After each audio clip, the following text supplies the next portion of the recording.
Today, I invite you to join me on a journey back to the Midwest, a land where every furrow carries the sweat and memories of generations of farmers. In this video, we will look back at 5 of the most trusted and popular tractors, machines that not only help grow crops, but also become part of the family through the years.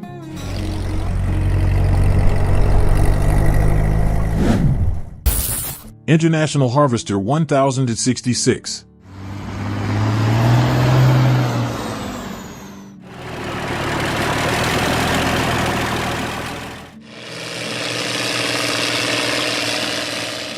If you lived in a field in Illinois or Missouri in the early 70s, you would have seen the silhouette of that red tractor, the Case IH-1066. It didn't need much advertising, nor was it the high-tech machine it is today. But for a long time, it was a symbol of strength, reliability, and the hard work of the Midwestern farmer.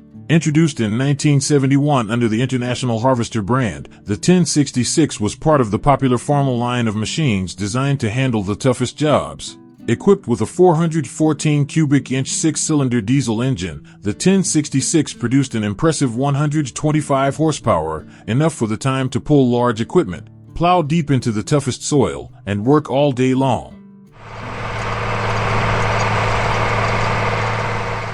What people remember most about the 1066 is not just its power. It was the stability, the feeling of security when you turned the key, pressed the clutch, and heard the deep but steady engine sound.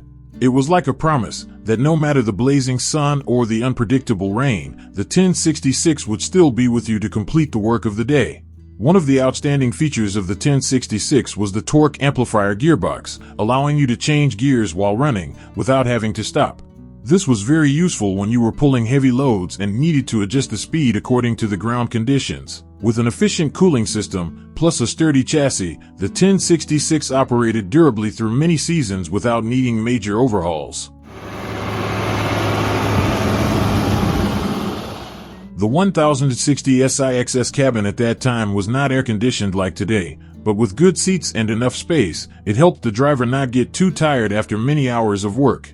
Many people still remember the feeling of climbing the iron ladder, holding onto the large steering wheel, starting the machine, then slowly releasing the clutch to let the whole field move along. In places like Iowa or Indiana, the 1066 is considered the backbone of many medium and large farms.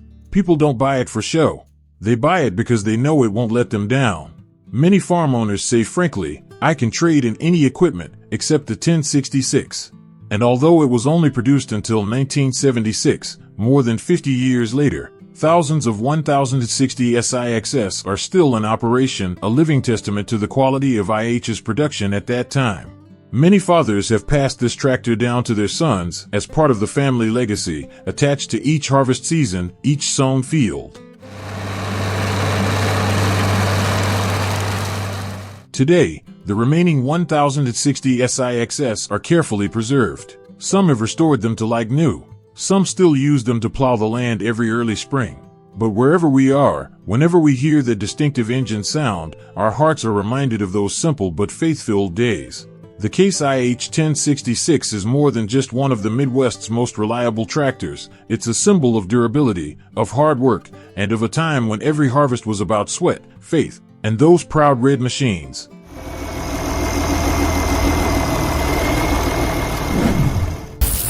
John Deere 4020.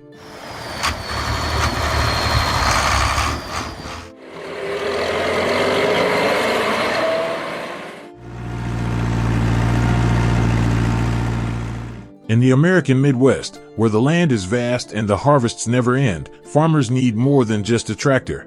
They need a partner, durable, powerful, and never giving up. During the 1960s and early 1970s, the name that fulfilled the desire was the John Deere 4020. Introduced in 1963, the 4020 quickly became an icon of modern farming. Not because of its flashy exterior, but because of its quiet power. With a 404 cubic inch 6-cylinder diesel engine, the 4020 delivered around 95 horsepower at the PTO shaft. That was a respectable number for the time, enough to pull a large tractor, operate a combined harvester, and perform a variety of heavy-duty tasks all day long without stopping. The 4020 isn't just powerful, it's also driver-friendly. The seat is comfortable, the visibility is great, and the optional power shift 8 forward and 4 reverse transmission lets farmers change gears without stopping. With its sealed, flexible hydraulic system, the 4020 handles rear-mounted equipment smoothly and efficiently. This is a bright spot that quickly won the hearts of those who have driven older, stiff, and flexible tractors. The most remarkable thing is reliability. Even after working day after day, month after month, year after year, the 4020 still holds up. Timely oil changes, simple inspections, and sometimes just a tube of hand-pumped grease, it keeps working like it's never known fatigue. That's why, more than half a century later, thousands of 4020s are still working on farms across Iowa, Nebraska, and southern Minnesota. For those who lived through that era, the image of the John Deere 4020 is probably etched in their minds. The diesel engine purring at dawn, the soft smoke rising from the high-mounted exhaust, and the distinctive green color, all are part of the indelible memory. Many have said, when you drive a 4020, you feel like you are sitting on a piece of American history. The 4020 also marked a turning point in the tractor industry. It represented the fusion of modern technology at the time and practicality in design for farmers. It is no coincidence that John Deere sold more than 175,000 4020s in less than a decade, a record number never seen before in the medium to high-power tractor category. Today, the 4020 is no longer the first choice for plowing hundreds of acres in an afternoon. But for those who love to collect, restore, or simply want to remember a bygone era, the 4020 is always sought after. Many older farmers still hold on to their first 4020 as a part of their youth.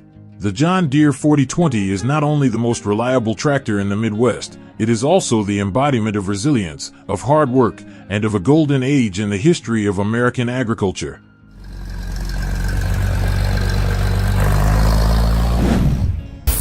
Ford 8N.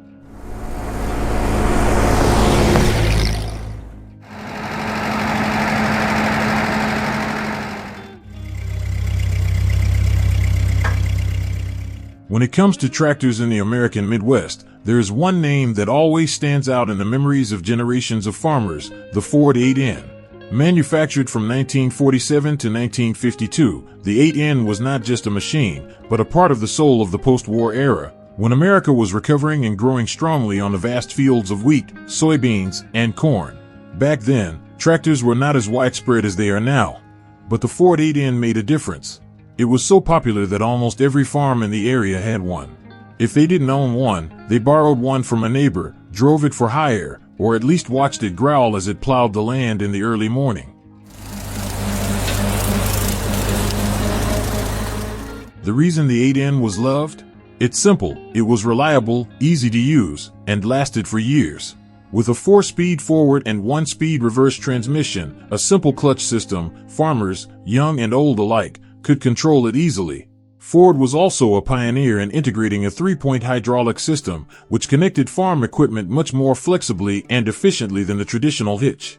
The 8N's 4-cylinder gasoline engine was powerful but did not consume too much fuel.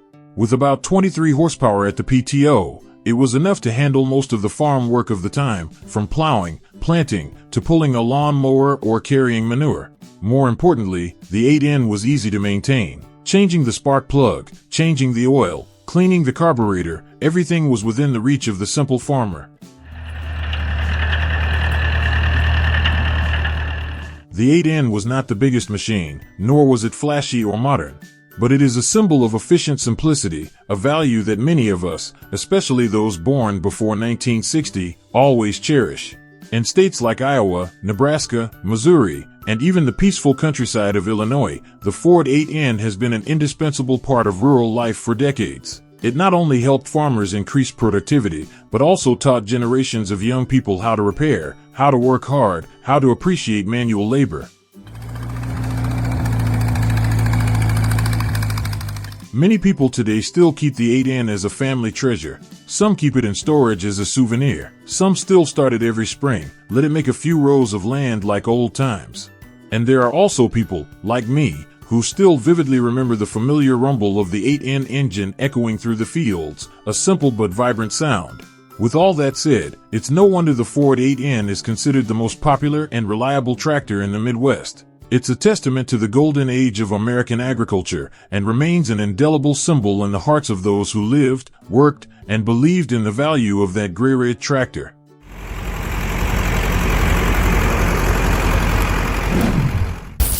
Massey Ferguson 135.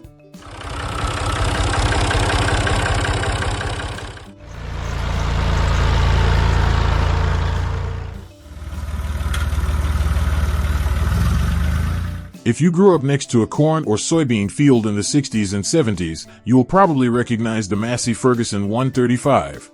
It was quiet and unassuming, yet quietly became one of the most reliable tractors that Midwestern farmers ever owned. Introduced in 1964, the Massey Ferguson 135 was a legacy of the classic Ferguson, but with a major upgrade in both performance and durability. Powered by a 2.5-liter Perkins 3-cylinder diesel engine, the 135 produced around 45 horsepower at PTO. That may be modest for a big rig, but for everyday tasks, from plowing, spreading manure, to hauling hay, it was more than enough. What made the Massey Ferguson 135 a farmer's golden friend was its reliability. It starts well in cold winters, runs steadily all day without complaint, and rarely causes the owner any trouble. Many farmers report that they have used the 135 continuously for more than 20 years, just changing the oil, checking the oil, and it continues to go from one field to another. The 135 6-speed forward and 2-speed reverse transmission is smooth and easy to control, suitable for all ages, especially those who are familiar with traditional manual transmissions. Light steering, soft seat, simple structure all create a friendly experience for the driver, even those over 60 years old. You don't have to be a mechanic to operate the 135. Just understand the land, love to work, and the machine will work with you to make the crop. At less than 120 inches long and weighing only about 3,000 pounds, the Massey Ferguson 135 is compact but very versatile. It got into tight spaces, was easy to store in small sheds, and was surprisingly fuel efficient. With oil prices soaring in the 1970s, that was a huge advantage for farmers. It's no coincidence that the 135 was so popular.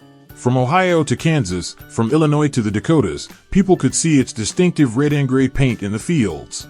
Sometimes it was used to pull a tiller in the morning, then in the afternoon it would help pull a hay cart back to the barn. That versatility is why the 135 lasted so long on family farms. Many people still hold on to their first Massey Ferguson 135 as a treasure, not because it still runs well, though most do, but because it reminds them of a bygone era. A time when people worked with their hands, with faith, with simple machines that were as durable as the soil of the Midwest. Today, the Massey Ferguson 135 is still sought after for restoration or use on small farms. It is proof that it is not always the big, modern machines that are valuable. Sometimes, it is the simple, loyal, and dedicated things that leave the deepest impression. The Massey Ferguson 135 is more than just a popular tractor. It is a memory, a symbol of a time of genuine agriculture, where man and land, man and machine, together created golden harvests in the heart of America.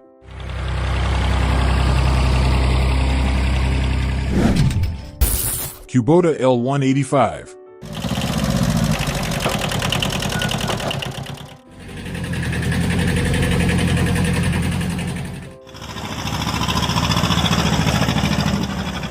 In the late 1970s, when many Midwestern farmers were still sticking with their big, growling tractors, a smaller, quieter machine emerged that would prove to be one of the most reliable tractors ever to hit Midwestern soil. That was the Kubota L185. Manufactured between 1977 and 1982, the L185 was Kubota's first statement to American farmers that big wasn't always a good thing. At just 100 inches long and weighing in at nearly 1,700 pounds, the L185 may be the smallest machine on this list. But don't let its unassuming exterior fool you. Underneath its striking orange exterior lies a mighty heart, a smooth-running, fuel-efficient, and durable 17-horsepower, 3-cylinder diesel engine. The L185 is especially suitable for small and medium-sized farms, or those who need a compact machine for tasks such as gardening, mowing, pulling small trailers, or tilling around barns. While many other tractors are cumbersome in narrow spaces, the L185 glides through narrow paths, around fences, and even into greenhouses, light and precise. What makes many older farmers love the L185 is its reliability. Back then, many people bought the L185 with some skepticism, a Japanese brand, small body, affordable price. But after just one season, they began to change their minds. The machine started well even on cold Iowa mornings. It ran all day without complaint, no minor breakdowns, just regular oil changes and coolant level checks. The L185's 8-speed forward 2-speed reverse transmission gives the driver much more flexibility than other machines in the same segment. The light steering, low seat, and low vibration make it an ideal choice for those who no longer have the strong legs of their youth, but still want to work in the fields every day. In many small towns in the Midwest, the L185 was the most reliable friend for daily chores, from hauling logs, shoveling hay, to clearing snow along the driveway. And now, more than 40 years later, many L185s are still working hard. These little machines prove that durability is not about size, but about quality and care. Many people bought the L185 for temporary use, but then never sold it. It was so convenient, so easy to maintain, that it became an indispensable part of daily life, like a hoe, a pickup truck, or even a loyal sheepdog. The Cubota L185 is popular not only because of its reasonable price and compact size, but also because it works silently, without complaining, without getting in the way. For many older farmers, it is not the main machine to plow hundreds of hectares, but it is an indispensable machine in every simple day on the farm. Today, mentioning the L185 is mentioning a period when farmers began to change, where strength is no longer in size, but in ingenuity, efficiency, and durability. Kubota has proven that they understand that, and the L185 is the clearest proof. The tractors we looked at today may have faded with time, but in the hearts of Midwestern farmers, they remain symbols of faith, endurance, and a time that will never be forgotten. If you ever drove one of these machines, or simply remember them with fondness, we hope this video has brought back some familiarity. Thank you for taking the time to travel down memory lane with us.